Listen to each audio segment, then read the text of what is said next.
are making an AI-generated meal. All right, so down to the nitty-gritty. I went to a website that I had never been before called goblin.tools/chef. It's an AI website that essentially creates recipes for you based on whatever you put in the box on the website. And that could be anything that you have in your refrigerator or your pantry or just laying around the house.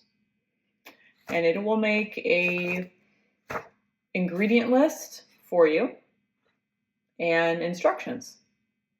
So I tried it today, and we're going to make what was generated for me, which is a creamy Parmesan chicken with broccoli and potatoes.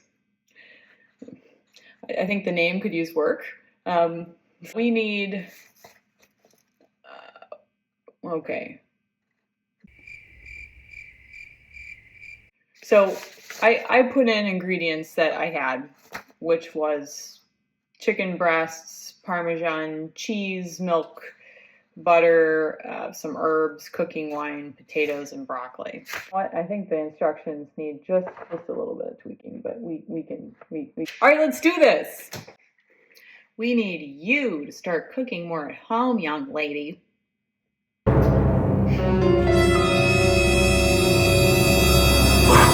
Happy Halloween! This recipe calls for potatoes. It doesn't say exactly what kind of potatoes because I did not specify what kind of potatoes. I just said potatoes, generic. But you need about 500 grams, and that's, it's going to be 4 medium-sized potatoes, or you can mix and match and have some smaller. So however that equates to you, and you can use whatever potato you want. I think I have this teeny little russet potato I'm going to use, and just some medium-sized yellow potatoes. Okay, so we're going to dice up these potatoes, and we're also going to dice up some broccoli, which I have. There seems like there's some kind of margin of error with AI. It's not perfect, and AI doesn't have the human element, so that always should be taken into consideration. And it really doesn't say exactly, it just says to cube the potatoes, but it doesn't really tell me how small of a dice to go. Okay, I'm just going to kind of do what I have always done. All right, so I've got my potatoes in this pan. I'm going to fill the pot here with water and then season it with salt. All right, so once you got your potatoes on the stove, don't forget to put salt to season the potatoes. And we're going to let the potatoes cook for about 15 minutes on medium-high heat. Now, if you have it on too high, then all the starch will come out of the potatoes and it'll bubble over, bubble, toil and trouble, that kind of thing, and get a big mess over your stove. So if you accidentally put on the heat too high, if it does that, just turn the heat down to medium-low and it'll be fine. Next, take about 3 heads of broccoli and chop it up into little broccoli trees and then set aside. Take 2 good-sized chicken breasts and pat them dry with a paper towel. Now this is very important in order to get a good sear. Now season with salt and pepper and a little bit of dried thyme and oregano. Melt 2 tablespoons of butter in a frying pan. All right, we're going to bring the pan to medium heat, and the pan should be ready when you hear that sizzle. You know, that sizzle biz? That's when you know it's ready to go. So we've got our seasoned chicken breasts, and we're going to put them in our pan.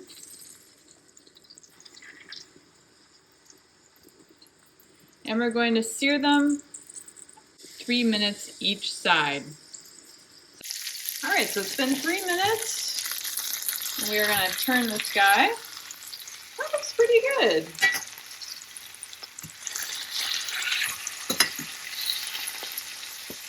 Now, in the meantime, I just arranged the tender potatoes that were boiling for 15 minutes until they are just tender, but not all the way cooked through. Because this is going to go into the oven for about 20 minutes. All right, so I just took off the chicken that had finished cooking in the pan, and we got some butter and like some little tidbits here. So what it's telling me to do is to put in some cooking wine, and I've got a fourth of a cup of cooking wine. Now, folks, I like to use Madeira. This is not expensive. It looks expensive, but it's not. I think it's about $6 or $7. And it's just a dry cooking wine. It's not bad, and it does the job. So if you're looking for something inexpensive but tasty, grab Madeira, really. It's not bad. Or, you know, if your cousin brings over a really terrible bottle of white wine, you can always use that too. Here's what it's having me do. It's having me take the wine and kind of,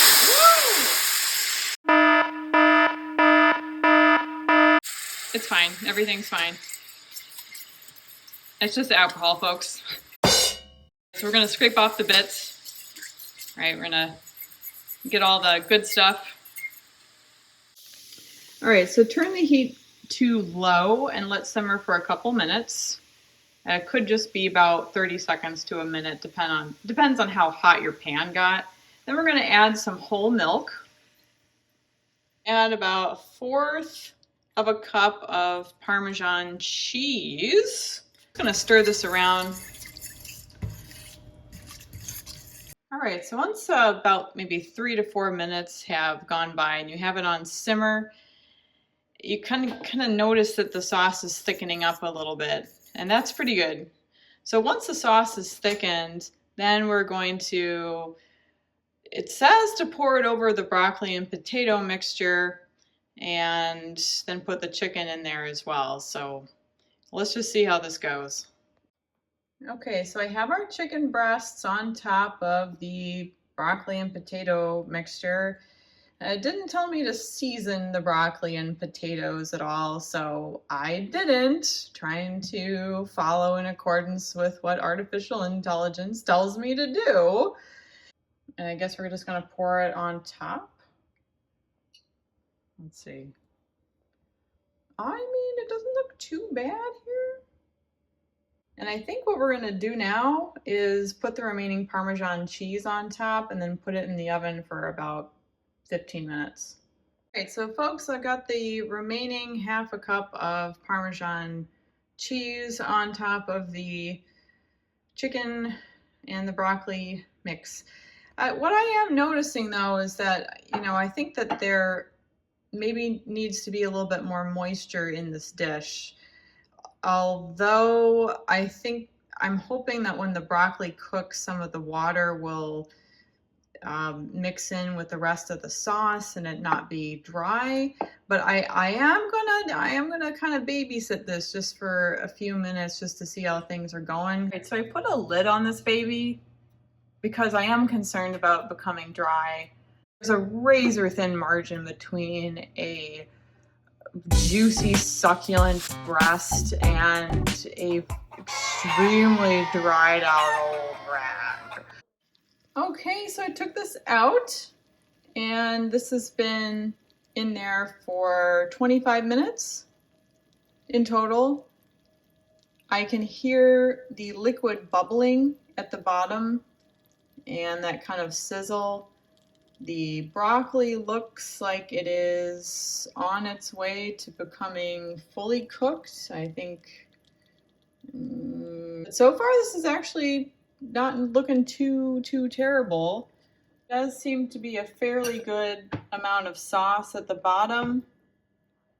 Yeah, I'm a little worried. I'm always worried about sauce. I have sauce on the brain today, I guess. I'm going to put this in for 3 more minutes. I'm just going to make sure that all the broccoli is fully cooked and then I'll be happy.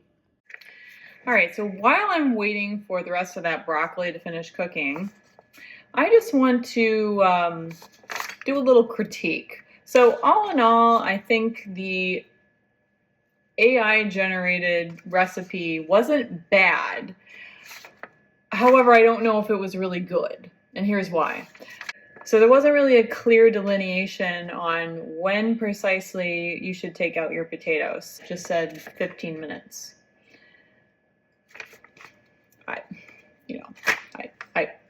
I don't know.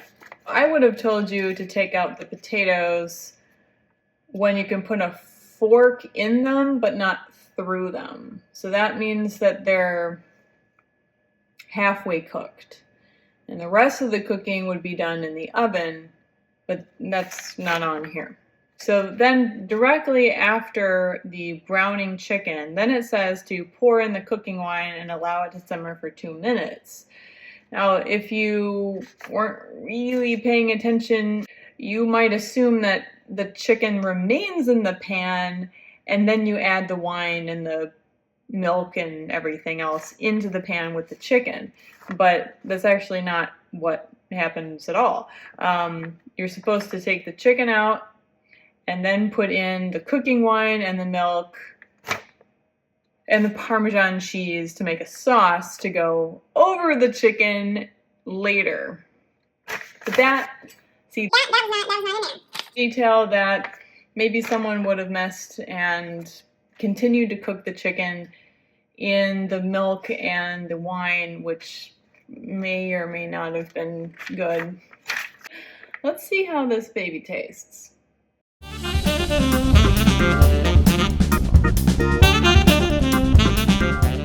So right what I'm noticing is the Parmesan cheese is an excellent topper to this chicken.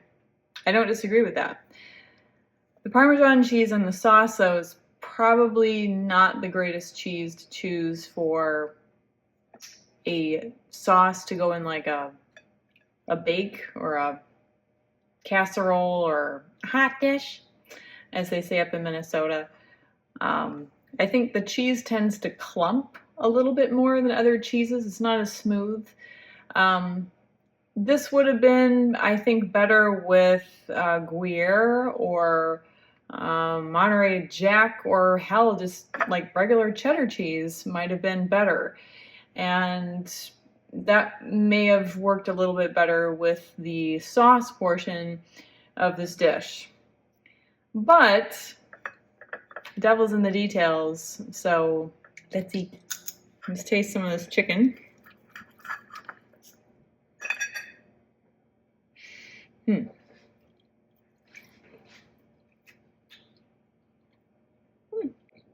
Chicken's really good, actually. It's moist, it's flavorful. It's nicely seasoned with the herbs. The Parmesan cheese on top of that melted very, very nicely, as you can see. It's a win. I like this. This potato monstrosity here. All right, so I got a bite of broccoli and potato.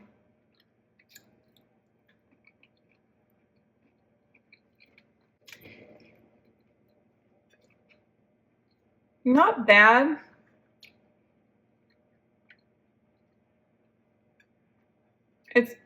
It's a little bit on the plain side for me. I wish there was a little bit more sauce. The chicken is the win from this. I think the chicken is nicely seasoned, it's moist, it's good. It's all right, but it's not award winning, by any stretch. I probably just would have mashed the potatoes to just make mashed potatoes, and I would have oven roasted the broccoli with some olive oil and salt and pepper and called it a night. I was thinking about AI generated recipes while I was doing this, and I don't know how it works precisely. My guess is that it kind of takes a bunch of recipes and that sounds very similar to what the ingredients that you have are, and then kind of compiles all that data together and spits out something that maybe has never been cooked before or baked before, And it's almost kind of like a test kitchen at that point, where you're not really sure precisely how it's going to come out. It could be great. It could be absolutely horrible. It could be a mixture of both horrible and great at the same time, which is actually kind of how this dish is. I think the moral to the story of AI recipes is it does kind of make your life a little bit easier if you're looking for ideas on what you can make with the ingredients that you have on hand. However, I would be cautious to proceed with caution with the recipes that are generated for you, and kind of take them with a grain of salt and use them as a guide. That's my recommendation going forward. I think AI could definitely give you some insights on what you could use in your pantry or your refrigerator for dinner. It's a great kind of like brainstorming tool, but I'm not sure I would follow it to the T recipe-wise. AI is great, but you know what I always say? It's not human. I'm just gonna eat dinner with you guys, if that's okay.